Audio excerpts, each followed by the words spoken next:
Hey there, folks. So it's Flash cart time. I've had this on my to-do list for a while, and I'm just finally getting around to it. But what we're gonna be doing today, I'm gonna build an MBC7 flash cart. So I've done videos like this in the past, but I've usually done them with MBC3 carts or occasionally MBC5. Now, typically we like MBC3 because those are the only memory bank controller that supports real-time clock functionality. In other words, we build those to make Pokemon ROM hack flash carts, or just, to flash retail ROMs to them. But what, that's neither here nor there. Our MBC5, because that supports up to 8 megabyte ROM. Done MBC30 as well, which is a special variant of MBC3, which supports real-time clock, but also lets you get double the ROM. So that those support up to 4 megabytes. These are MBC7. So what's special about MBC7 carts is they have two things going for them. First is they have a built-in tilt sensor, which is literally only utilized by these two games as far as I can tell. This is the Japanese release of Kirby Tilt and Tumble, which is called Koro Koro Kirby, and the Japanese exclusive Command Master. There were other releases in other languages of the Kirby game, but the Command Master was limited to Japan as far as I can tell. But anyway, either should be good for this purpose. Koro Koro Kirby's probably going to be a little bit cheaper, but I'm going to be using the Command Master game for one very specific reason. Now, you might notice some differences between these two motherboards. The Command Master motherboard has this extra unpopulated footprint, but looking at the labels on these two parts, I'm guessing they were just planning on using a different version of the tilt sensor, and so they just put footprints for both, depending on which one they ended up using, but they use the exact same one as in the older version of the cart. The other difference is the mask ROM chip. So in the Kirby game, we have a SOP32 package mask ROM, which means there's 32 pins on here, and they're spaced out quite wide. Whereas on the newer game, we have a TSOP44 package mask ROM. So there's 44 pins now, 12 more pins, and they had to fit the 12 pins somehow, so they're quite a bit closer together. I'm using the Command Master cart today. It shouldn't make a difference. Both should be fully compatible with this stuff, but the reason I'm using the Command Master cart is because the adapter boards that I have are the TSOP44 version. I just don't have any of the SOP32 versions on hand, so it is what it is.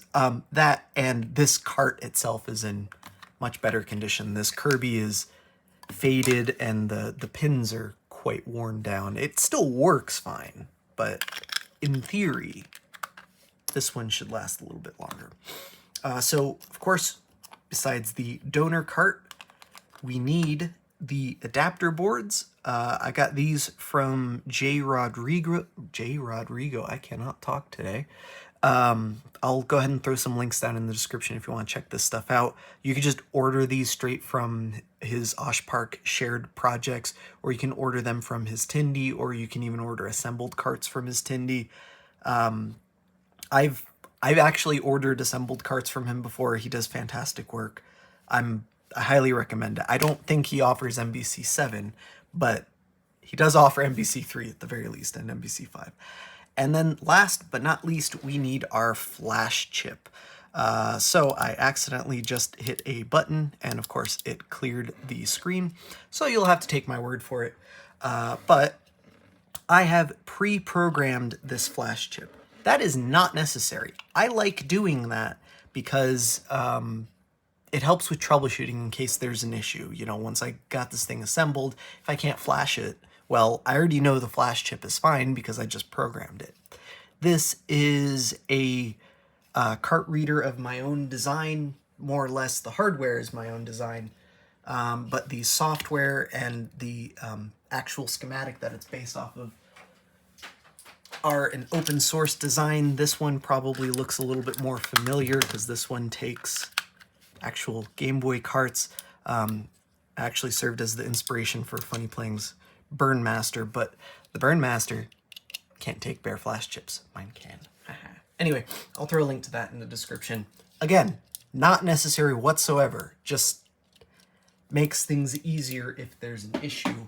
Though, if you don't flash the chip in advance, you will have to flash it after the fact, which means you'll need a cart reader.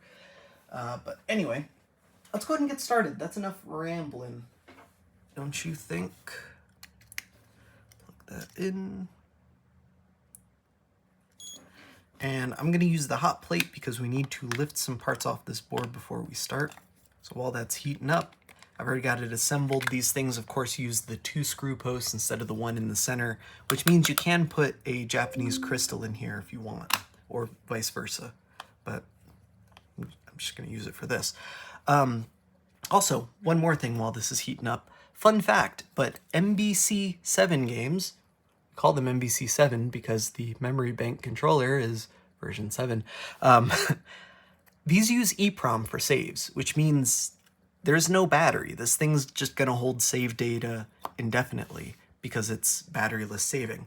Again, literally only 2 games do that, but there you go. Fun fact.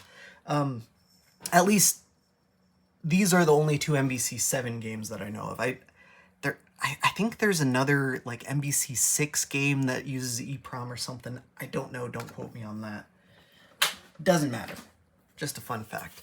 While we're still waiting for the hot plate to hot, I'm going to take a safety precaution here and just take a little bit of tape and put it over the cart edge connector on this thing because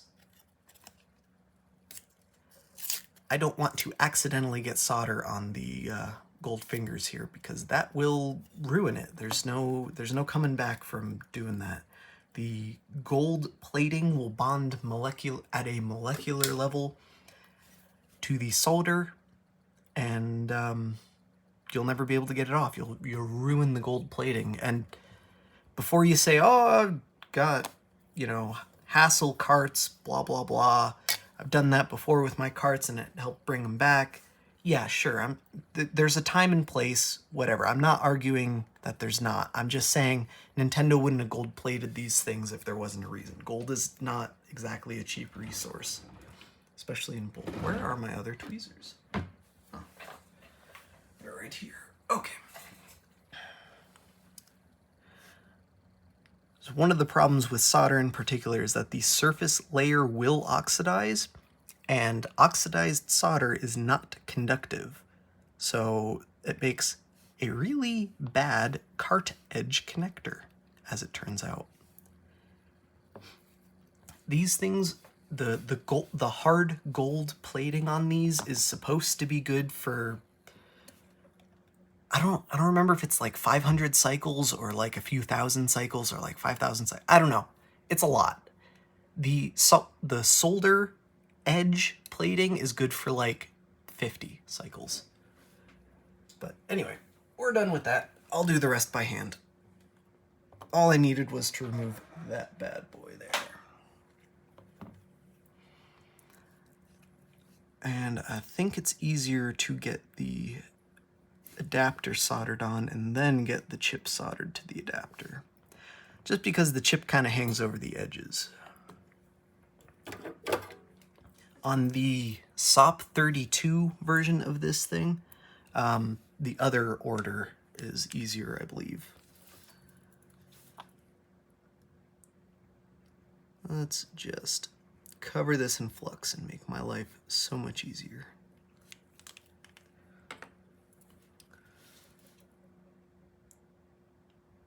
Oh, and I should have mentioned, I totally forgot, when you get these things from Osh Park, they usually have these little tabs on the sides. You just gotta file these off. Well, you don't gotta file the top 2, but you do gotta file the ones on the castellated edges to make sure that all the pads are fully exposed. Let's load up my tip with some solder. And here goes nothing.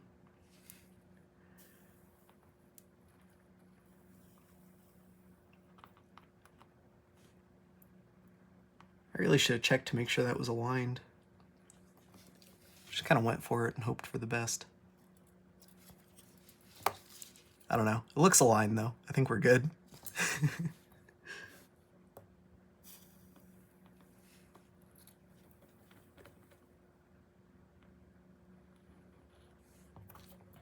Whatever, I've got the hot plate. I can pull it off if need be. Yeah, we're all aligned. Oop. Nowhere near done soldering, but it's all aligned. We just got to make sure there's a nice fillet going up every single one of those castellations. And I've got about 70% of them on this side and about 70% of them on this side. But in both circumstances, I just ran out of solder on my iron.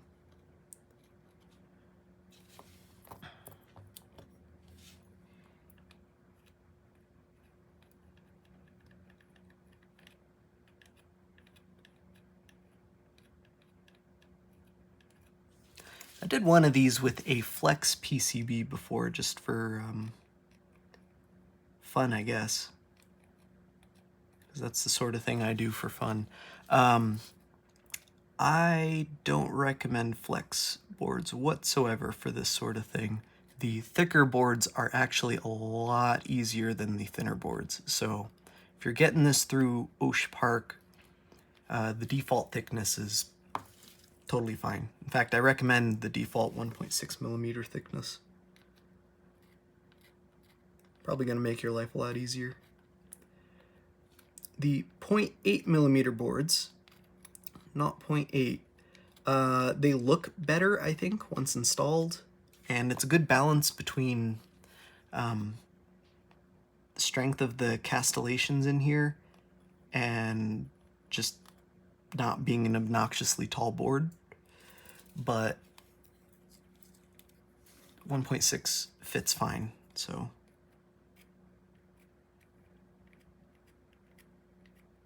we'll just go with that. Okay, this last one is not soldered. Oh, there it goes.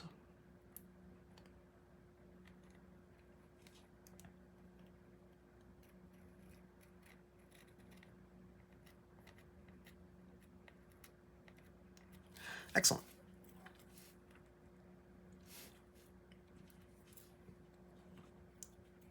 I suppose I can take a moment and wipe this down.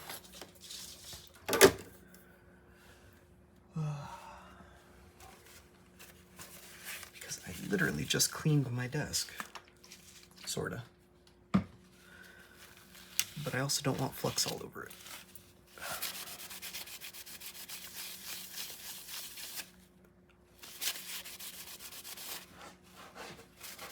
Alright.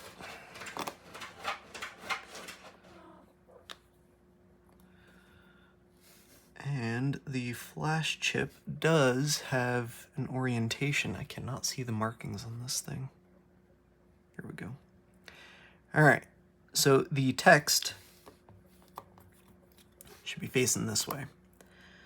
There's also a solder pad that I need access to. So I'm going to clip off 2 of the pins on this thing.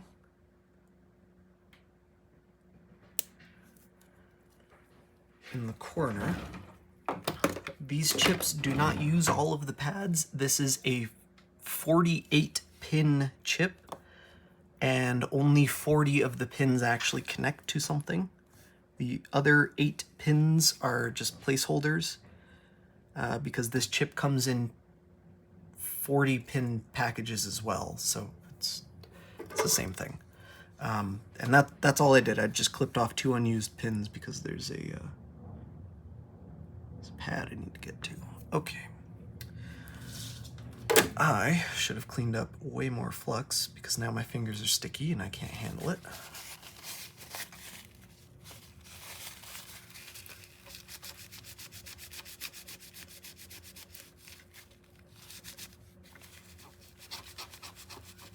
Ideally, I should just drop this thing into the ultrasonic, but I don't actually know if the tilt sensors are safe to run a cleaning cycle on. It's probably fine, but I don't really want to find out the hard way, you know? isn't exactly an inexpensive donor game. I mean, it was when I bought it, but I checked the pricing before this video, and they're up to like 20 bucks now. Okay.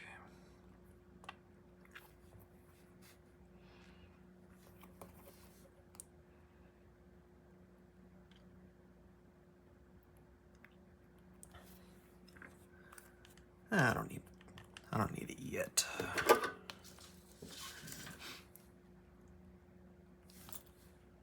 So to solder this down, I'm gonna get one side lined up, tack down one of the corners.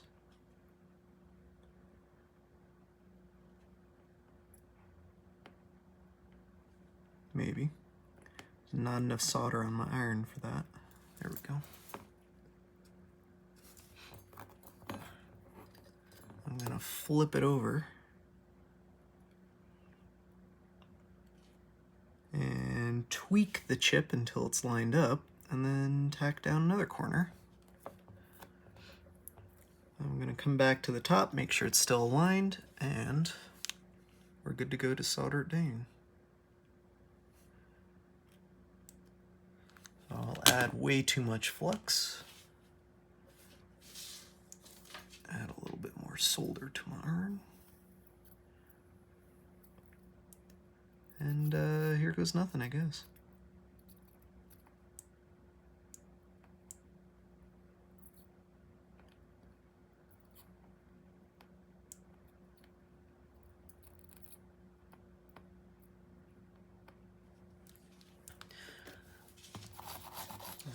Way too much flux. That wasn't enough flux.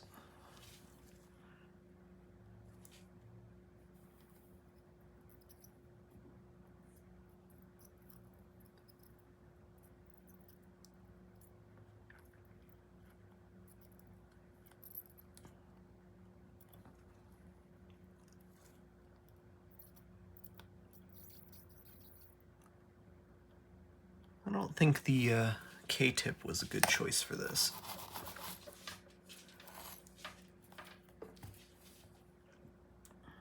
This is my preferred soldering iron tip for damn near everything. But the problem I'm running into with this specific job is that these tips suck at making contact with the surface of the board. Once the board is tinned, not a problem. But if there's no solder on the pads, it is really hard pumping enough heat into the pad with the tip alone. A glob of solder usually fixes that problem, but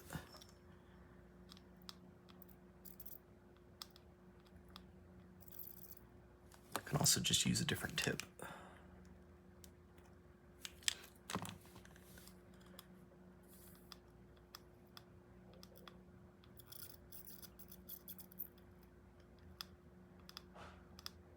Right now I'm just trying to walk this solder ball around, make sure every single joint has good coverage, and then I can either leave that solder ball in the last two pins because they're not connected, or I could just wipe it off like that. Oh, my flux, it's all over my thumb now. The fresh flux I just put down.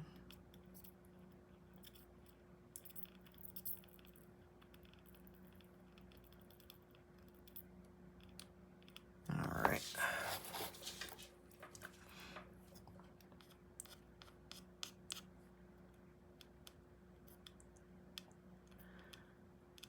And when I scrape the top of the chip like that with my iron, I'm literally just pushing the flux back into the joints.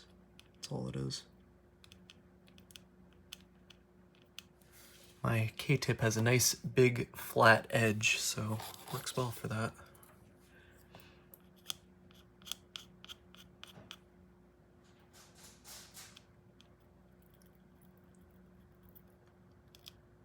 All right.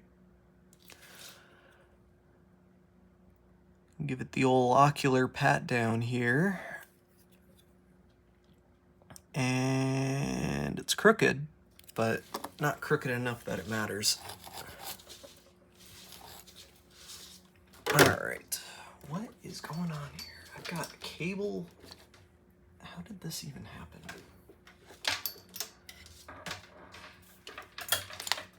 Okay, there we go. My soldering iron was tangled up with my SP charger. Okay, cool. So last, we've got to solder that one little itty bitty pad, and I'm totally forgetting where that goes. That was, where's my adapter? The label, of course, is on the bottom. That's the WR pad. I genuinely don't know if it's needed, but that does not have to go far whatsoever. I need some wire.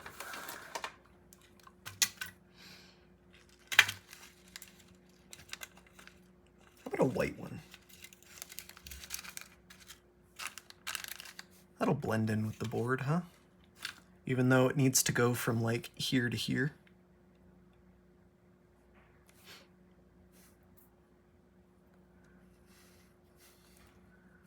Actually, yeah, this is more than I need.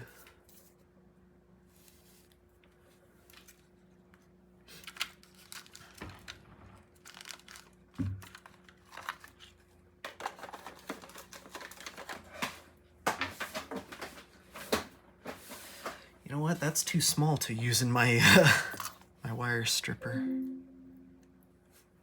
Let's try this.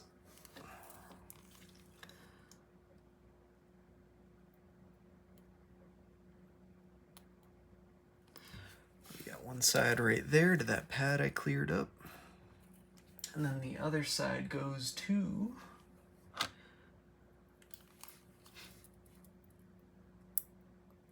one of these vias right there. Can I strip this by just tinning it though?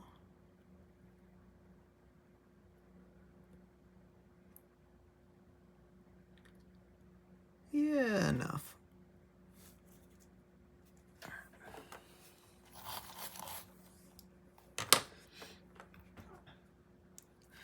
Oh, and the other thing this K-tip is terrible at, tinning vias.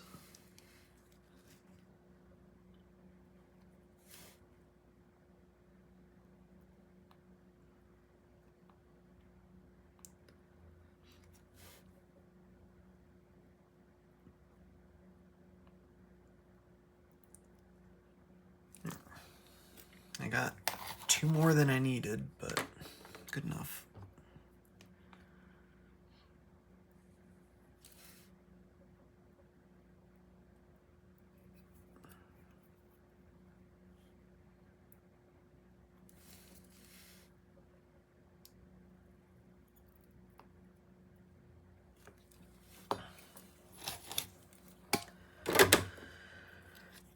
And if my calculations are correct, that should be it. We should now have an MBC7 flash card with a US copy of Kirby's Tilt and Tumble on it. I'll just get it in the napkin. Or even better, cotton swab.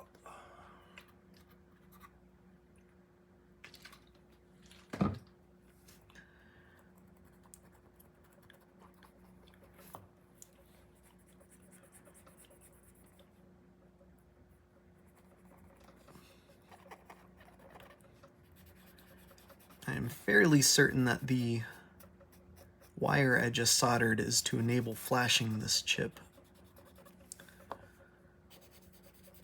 What did I say it was? WR? Yeah. I think that's write enable. Wait, no, that would be WE. I have no idea what WR is. I don't even know what it's soldered to. I'll have to check that.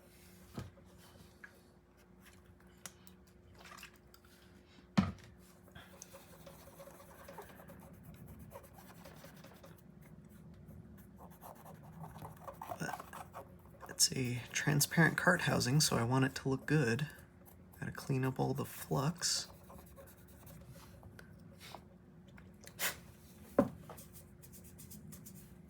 And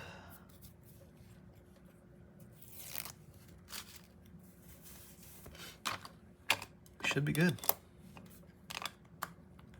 Still fits, no problemo. How do I not have a Game Boy on my desk? Oh. Found it.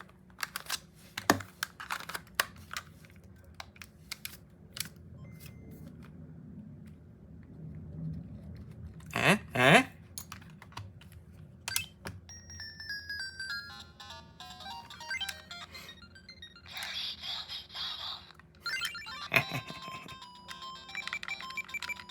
Oh, I definitely should have dumped this first. Oops. I don't know that there's anything on these saves. On the, Ah! It's working. On the, Command Master games. Excellent.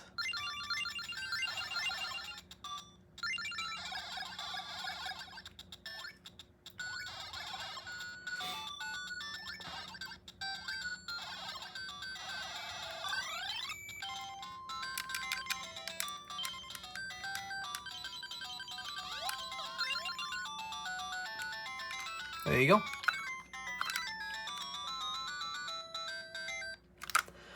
It's that easy. And now we can flash,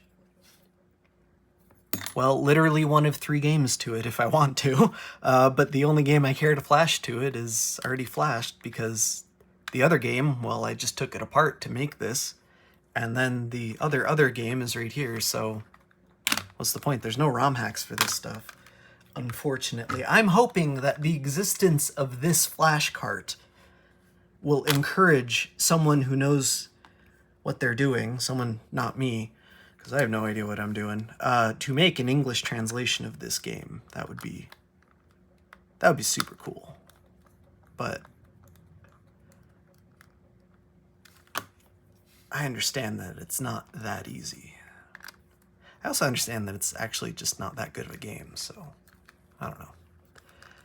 Oh well. That's it. All done. I'm happy with it. And now I can use it to do the testing that I intended to do on this thing here.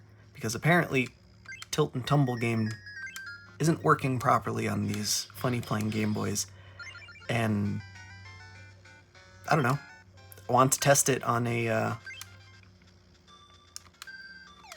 game I can actually play. Yeah. Oh, wait, hang on. Wait. It's working. It's just like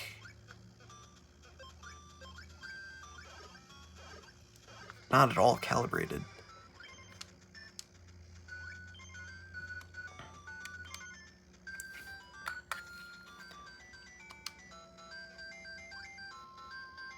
Yeah, it doesn't seem to want to calibrate properly.